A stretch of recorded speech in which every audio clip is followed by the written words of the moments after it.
Hey everyone, I hope you all are doing well. This time I would like to talk about the third round of the Manufacturers Cup exhibition series which took place at Interlagos with the Group 4 class. I believe it's been ages since we've had a Group 4 race for the Manufacturers Cup, so let it be either for the official season alone or even for the exhibition series, right? And as we have a Group 4 race after I don't want to say like after many years, but it's been a really long time. I think this also brings some sort of new excitement, right? So I really would like to see how the race is going to unfold in the end, because with Interlagos and Group 4, it's always like a quite a nice combo in my opinion. And as you can also see here, we managed to join the top split finally. And this is also the third slot of the day, so pretty much the last slot. So in my case, I was doing the first two slots yesterday. The first slot didn't really go well. As for the second slot, I intended to stop there, but I forgot to save the recording of the entire race. So I was kind of forced to do the last slot of the day, unfortunately. Which I didn't want to, because on the previous race, like on slot 2, and even on slot 1, I finished in P8, I believe. Which is not amazing, but considering the car we are driving for this round, the WRX, not gonna lie, I was kind of surprised by the lack of pace of the car around here. But I will talk about it in a bit, because now the qualifying takes place, which also lasts for 5 minutes. And as you can also see on the bottom left-hander, we are using the hard tire compound only, with a tire multiplier of ×1. Sounds pretty exciting, right? Yeah, no. But anyway, so for the qualifying session, with it lasting for 5 minutes, it means that excluding the outlap, we have 2 flying laps available. So, and as we also have the tire temperature ongoing, I was trying to heat up the tires as much as possible. But for whatever reason, during the entire qualifying session, I felt an increase of understeer compared to the time trial event earlier. Like on the time trial before, I was easily able to do like a 39.8 consistently, or like even a low 39.9. But during the last 2 qualifying sessions, I kind of struggled to enter the 39s even. So I was kind of hoping to do that instead, like for this qualifying session instead. So this is our first attempt. The braking into turn 1 was not the best, but it was also not the worst, so it was like okay. And this was also kind of a surprise for me here. But first I would like to thank Albert for going out of his way, for letting me by, because he made a tiny mistake there. But with the Subaru, when he headed into turn 1, it was so surprisingly difficult, because I was either braking way too early or just way too late, and it was really difficult to find the sweet spot in order to hit in order to nail the braking point into turn 1. And as we were able to see there, my sector was like a mid to high 0.4, which is okay-ish, like not the best but not the worst. Here unfortunately I missed the apex into the corner, and that also compromised my exit for the following left-hander a bit. I also believe the braking into the next hairpin wasn't the best either, or like with me not being able to turn into the corner, but I think it was okay here. If I remember correctly, the sector time I was staying on this lap was a mid 0.5, which is quite bad, because during my TT lap, the best I was able to do was a low 0.4, and consistently I was doing like a mid to high 0.4 there. So unfortunately we lost quite a lot of time in sector 2. And as for sector 3, I also believe it wasn't really the best because of my entry into the final corner. And you're able to see the time above, right? It's just a 0.001. Like, we were so close of hitting into the 39s. And here, unfortunately, I braked way too early. My exit for the, after the center S was also compromised, unfortunately. So I already knew at this point that I was so far behind of my previous best lap that it was going to be extremely difficult to improve this lap even, because now I needed to nail the entire sector 2 in order for me to have a chance to potentially improve my lap time at the end. But my entry into the first corner of sector 2 was okay-ish. Now for the following right-hander, it was decent too, because I was able to carry a good amount of speed out of the final right-hander. I also managed to nail the following right-hander there. As for the following left-hander, you have to try to be on the throttle as early as you can, because with these cars, with the Group 4 class, you can gain a lot of time through the low-speed corners, due to the lack of speed, and this is why you can also make the time difference in the end. But at the end of sector 2, we were able to go like 0.05 of a second quicker than on our previous lap. And here, I think I kind of messed up the last exit, or like the last corner. Hence, I wasn't really able to improve my lap time. Yeah, it's a bit of a spoiler alert. But yeah, provisionally we were in P7, which I was kind of happy with, because I wanted to start the race within the top 6, within the top 7-ish. But you're able to see here, Sochi, he managed to improve his lap time. He also set a really good lap time here, but all the other guys in front of us, they all managed to set a really, really good lap time. Like Karlstad goes provisionally into P1, and yeah, at this point we were at P9, unfortunately, like, which wasn't really what I was hoping for, because on the previous 2 races, there were instances where the cars in front of us were battling against each other so hard at the beginning of the race, where we ended up losing the group in front of us, and thus lost all of our chances to fight for the victory potentially, right? So this is why I was kind of hoping to start within the top 6-ish, because I knew that if you were starting within the top 6 and all of the drivers up there, they would have tried to work together in order to fight for the victory in the end. Because here, we were using the custom slipstream, but in my opinion, I believe this the custom slipstream being used for this race was quite spot on, because there was I didn't really feel any dirty air through the corners, but on the same time, when we were entering the back straight, or literally the start-finish straight, you didn't really have a huge amount of momentum in order to overtake the car in front of you. And I believe that's how racing should be. Like, yes, you should gain on the car in front of you, but you should also work for it. Work for your overtake so that it feels rewarding to overtake the driver in front of you. Well, this was the qualifying session. We finished in P9, and based on the title of this video here, I think you might know what's about to happen in a bit. But I will catch you guys in the race later. Before we start the race, traditionally I would like to go through the grid once again.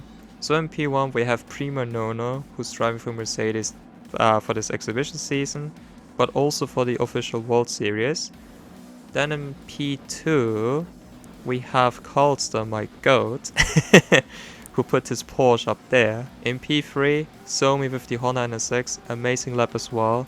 Then we have Julian Lopez with another Honda P4, Mehdi with the Lamborghini P5, Sochi with the Lexus in P6, P7, Digit, who's also driving for Porsche for the season, P8, Weiser, driving for Ferrari. Then in P9 there's me with the Subaru. Then in P10 we have Miro with the Citroen. Then in P11, I cannot pronounce the name unfortunately, but with the GTR. P12, a Lamborghini. P13, Alberto with the Mercedes. In P14 we have Holzberg, who's driving for BMW here. P15, Press with the Ferrari, and lastly P16, Lewis with another BMW here. So before you're about to see what's about to happen, I would like to talk about the strategy here really quickly. I mentioned strategy, right? Yeah. there's no strategy in this race. It's literally a sprint race, because the fuel consumption rate as well as the tire wear have been set to ×1. We are using the hard tire compound only, and there's no mandatory pit stop. So we just have to survive for 12 laps, in other words, right? Which is a bit of a shame, because I felt like if there was a bit of a strategy involved, like with another tire compound or with us, yeah, at least being forced to go into the pits, it would have made this race a bit more exciting. But here, you can already see this is something I didn't really understand at this point, and I was also kind of frustrated by it. Because of that fighting, we already lost the slipstream, or almost lost the slipstream, to Sochi in front of us. And this is why I was also saying earlier, because now Miro tries to overtake me here on the inside. I was in the middle, so I couldn't really, avoid all of that. So Miro overtook me there. I think I was able to defend my position against Weiser here on the following right-hander, because I was having the inside. But it was still like really clean and fair racing against Weiser here, which I appreciated a lot. But obviously, in my position, because it was the first lap, right? I was kind of frustrated at this point, because I wanted to work together so that we could also catch up to the group in front of us, because we all wanted to win. We are here to win, right? Because I'm not joining a race in order to by hoping to finish at least P10 or P16 even. Obviously it depends on the car you have, but nevertheless we do these kind of races like on the top level, so that we all want to win these races, or like trying to achieve a really good result in the end. But yeah, so at this stage here I was able to defend my position against Weiser, and now Miro was also trying to overtake Digit here. Yeah, I don't know, like if I only judge it on the paper, the Citroen was the quickest car for this race. Like if you have a look on the leaderboard, but then I'm sorry. But if you also have a look on the current Daily Race C leaderboard, I believe, which is a Catalonia, it's more like a handling circuit, that one, but even there the Citroen is dominating the leaderboard. So I don't know, like but to be fair, on the first two slots, Miro didn't really have the same pace as the other guys on the front. Like on the first slot, Miu also joined the race, with him driving for Citroen as well, and he won his race. I would even say comfortably, even if there was like a little battle going on. So yeah, I don't know, like in my case, I don't really care who's like in front. I just would like to try to work together. Because of me starting this race in front of Miro, I would have let them by anyway, because I knew that the Subaru kind of struggled in race pace. Because you can see here, it has surprisingly a lack of acceleration. It's really strong, or like competitive on the low speed section though, where you just need to floor it, if you know what I mean, just smash the throttle, because of it being a 4-wheel drive car. But other than that, yeah, I don't know, like we already lost the slip to the group in front of us, which was already kind of frustrating.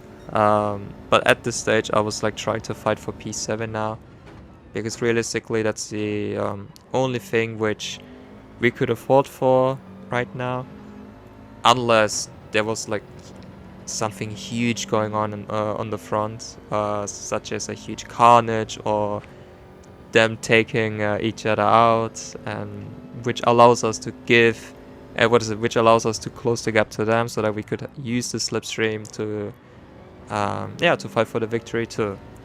But other than that, I mean, Digit has a right to defend his position, which is like completely okay. I think anybody would have done that.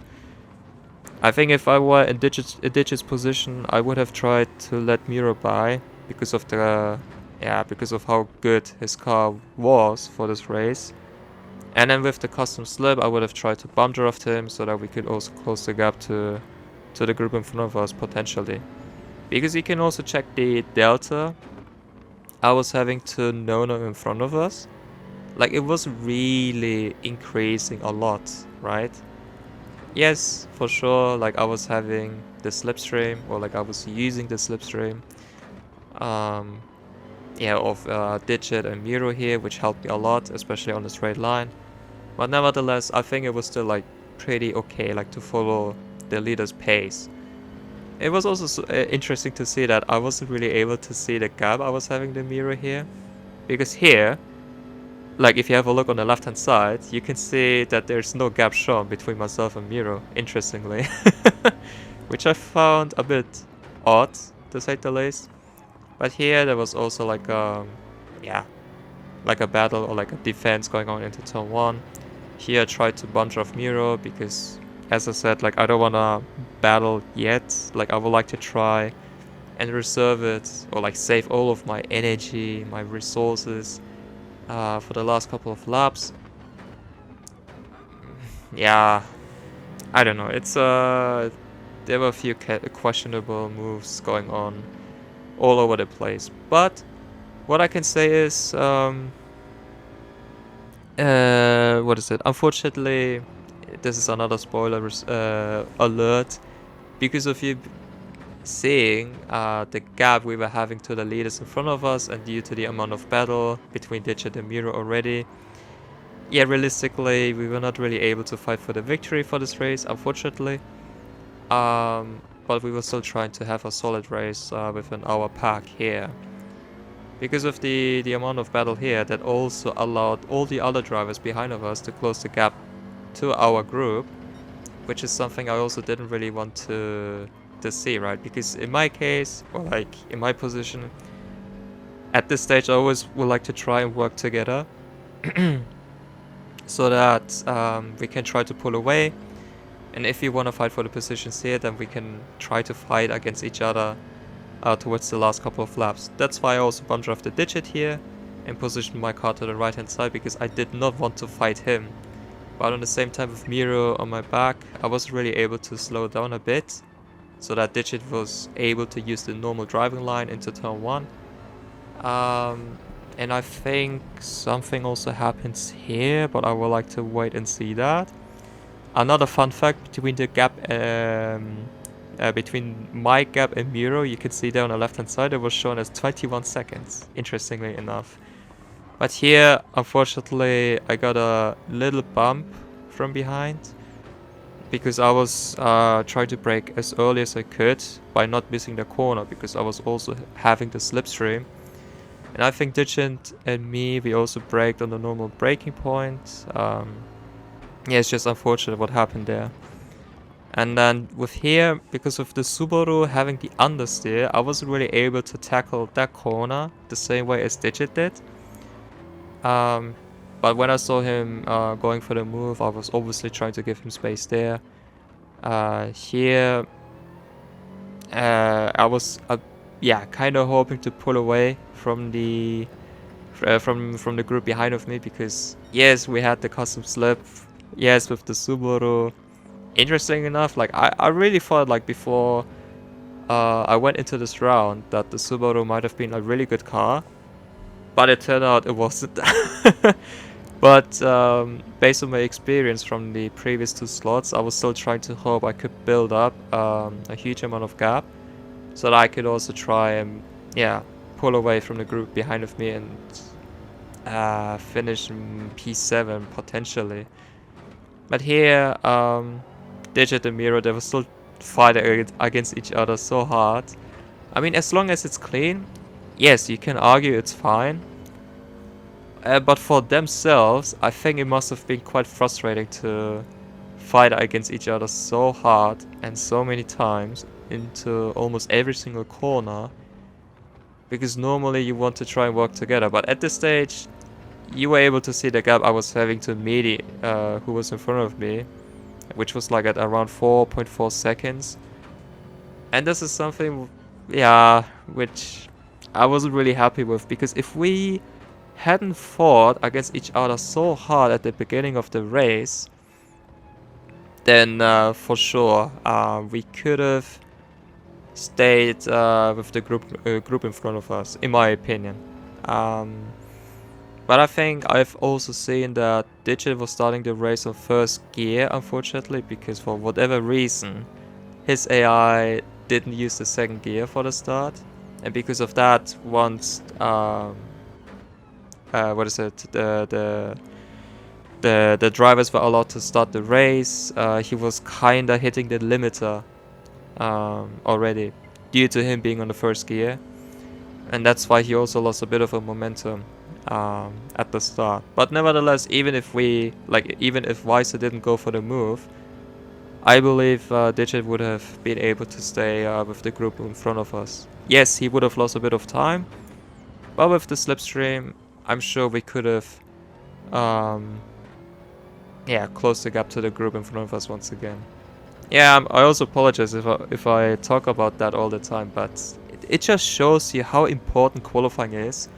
Because you were able to see there, like, if I had the sector 2 time of my second lap for my first lap, or like for my best lap, I could have started this race in front of Digit, for example.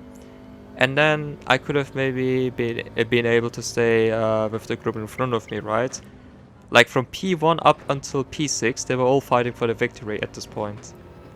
And yeah, it just shows you how important qualifying is. And I believe Nico Hulkenberg, he was also saying something similar about it, because of many people complaining about the lack of overtaking opportunities for the Monaco Grand Prix.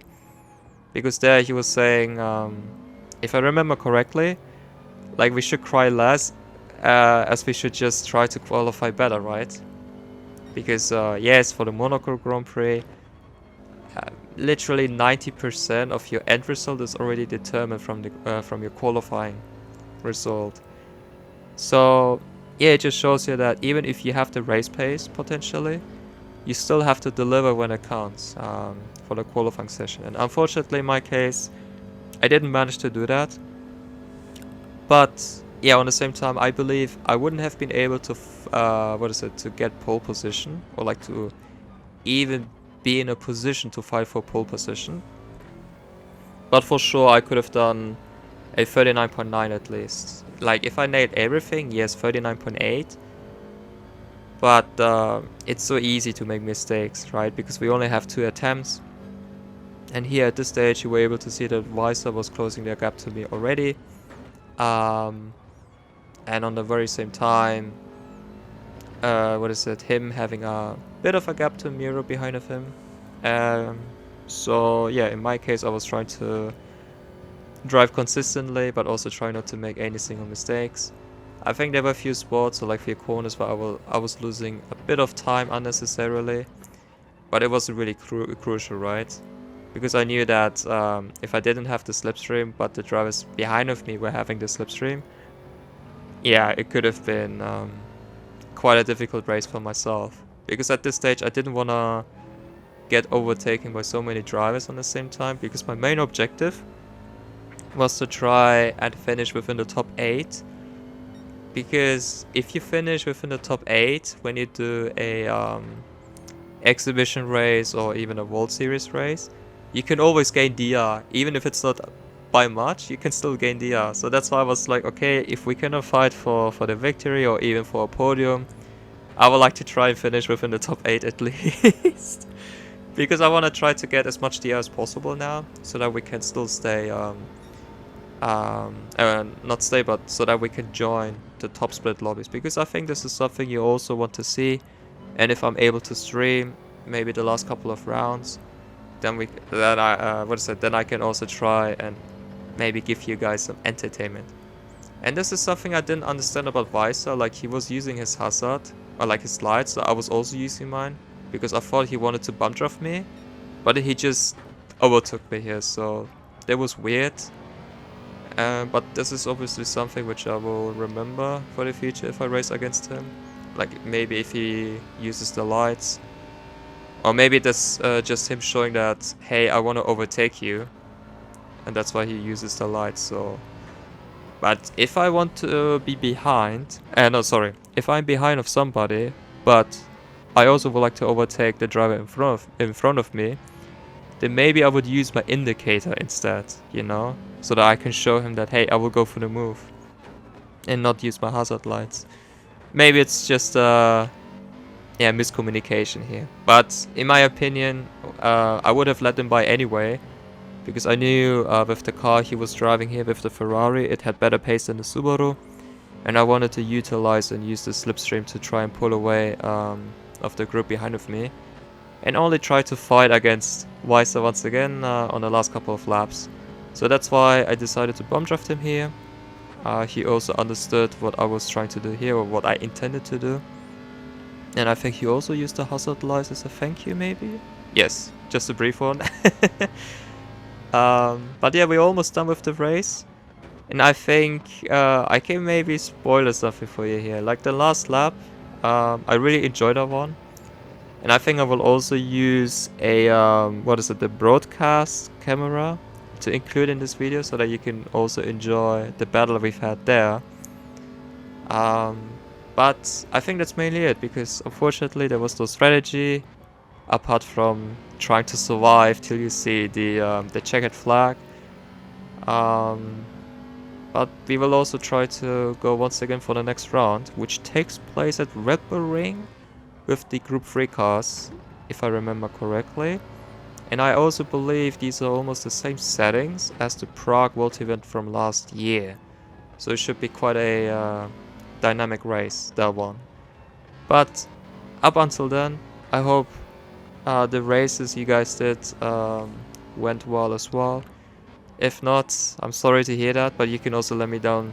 You can also let me know down below on the comment section how your race have been so far.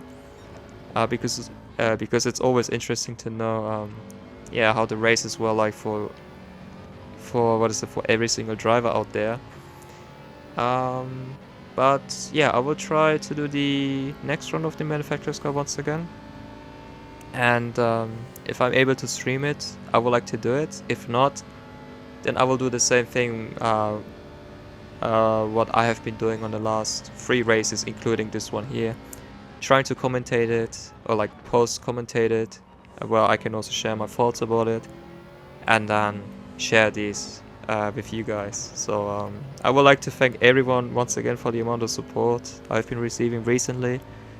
And yeah, I hope you guys are doing well once again. But until then, enjoy the last couple of laps, or like the last 2 laps, and yeah, have a nice day. And I hope I will be able to see you guys on the next time. So until then, cheers!